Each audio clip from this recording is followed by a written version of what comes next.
आइए देखते हैं 2023 सीसैट का पूछा हुआ सवाल क्या होनी चाहिए थी सही अप्रोच, क्या रही क्वेश्चन को शॉर्ट ट्रिक से करने की। इवन क्वेश्चन क्या लिखा हुआ था, लिखे 9 अंकों की किसी संख्या के प्रत्येक अंक 1 है।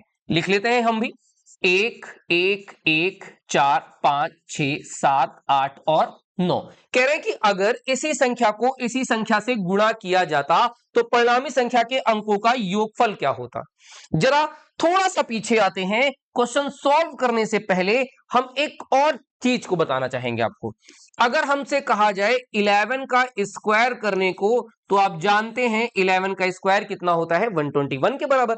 लिखा कैसे जाता है, यहां लिखा हुआ था 1 को 2 टाइम, इसीलिए मैक्सिमम मिला है 2, 2 से कम करते हुए 1 तक और 2 से कम करते हुए 1 तक।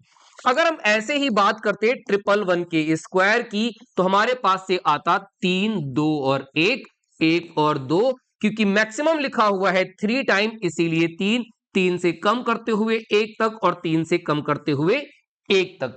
इसका मतलब अगर हमसे इस नंबर को इसी नंबर से स्क्वायर करने, मल्टीप्लाई करने की बात करते, तो हमसे कहा जा रहा था स्क्वायर करना, तो ये तो हो जाते स्क्वायर करने की बात। लेकिन हमसे स्क्वायर नहीं पूछा था, क्वेश्चन थोड़ा सा और आगे गया, हमसे पूछता है कि जो भी डिजिट्स आएंगी उनका सम क्या होगा। अगर हम 2 अंक लेते हैं, यहां पर जब हमने 1 को लिखा है 2 टाइम, तो सम कितना रहा 4। जब हमने यहां लिखा है 3 टाइम, तो सम कितना हुआ 3 3 6 और 1 9। एग्जैक्ट ये नहीं बताना चाहते हैं आपको कि जो भी डिजिट्स का सम होगा वो डिजिट्स के स्क्वायर के बराबर होगा। इसका मतलब याद रखिए, हमेशा और हमेशा क्या होता है, डिजिट्स का सम n स्क्वायर के बराबर होता है। सम ऑफ डिजिट क्या होती है, तो n स्क्वायर के बराबर।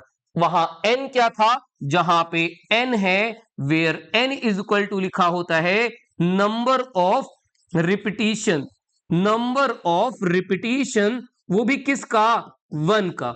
अगर ऐसे ही कह रहे थे कि 9 के अंकों का स्क्वायर करने पर जो भी अंक आएंगे उनका सम कितना होगा, इसका मतलब है 9 का स्क्वायर कितना होता है। तो 9 का स्क्वायर आप जानते हैं 81 के बराबर होता है, तो सम ऑफ डिजिट क्या बन जाएगी, 81 के बराबर। ऐसी ही और बेहतरीन अप्रोच सीखने के लिए जुड़ते रहिए हमारे चैनल जियोपॉल आईएएस के साथ।